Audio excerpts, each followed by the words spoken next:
orang kata apa, sunyi. Kalau ada duduk kan, sama-sama duduk, ambil gambar, maaf-maafan. Saya tidak lupa apa yang selama ni saya dengan dia kan, tak boleh hilang daripada pemandangan saya dengan jiwa hati saya.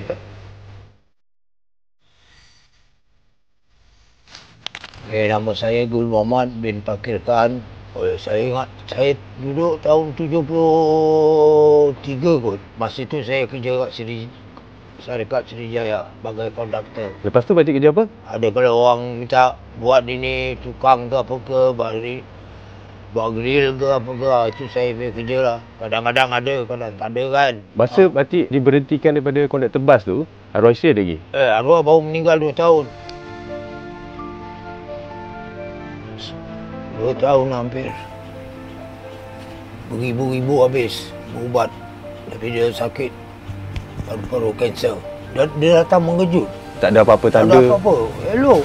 Jalan saya pergi balik kampung tu ni elok. Tiba-tiba satu hari,